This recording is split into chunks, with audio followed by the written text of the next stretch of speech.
வாழ்க வளமுடன். பொங்கல் வாழ்த்துக்கள். ஏன் இதை இப்படி சொல்லி பார்க்கலாமே என்று ஒரு எண்ணம் தோன்றியது. பொன் கல் வாழ்த்துக்கள். பொன் என்ற தங்கம் அழியாமைக்கான அடையாளம், கல் என்பது கல்விக்கான குறியீடு.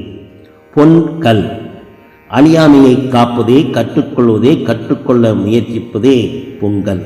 எது அழியாமை? வெளிப்பட்டதெல்லாம் அழியக்கூடியதே.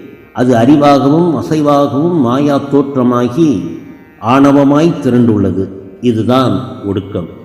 வெளிப்பட்டு கொண்டே இருக்கும் ஆதிசூரியன் மென்னதிர்வே மகாஸ்ரீ இருப்பு என்னும் தோண்டா பெருநிலையின் விஸ்வாச தளபதி.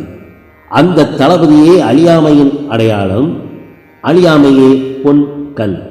உங்களுக்கு மனமாகும் பொங்கல் வேண்டுமா? நிர்மலமாக்கும் பொன் கல் வேண்டுமா? வா மகனே, பொன் கல் உண்போம், உணர்வோம், நறுமண பரிமளம் ஏந்துவோம்.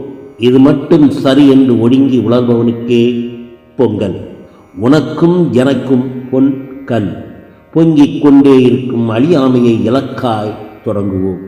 ஒடுக்கவாதிகளுக்கே தை புத்தாண்டு, சித்திரை புத்தாண்டு, ஜனவரி புத்தாண்டு, இன்னும் பல புத்தாண்டு தினங்கள். பொன் கல் ஒவ்வொரு நொடியும் புத்தாண்டே.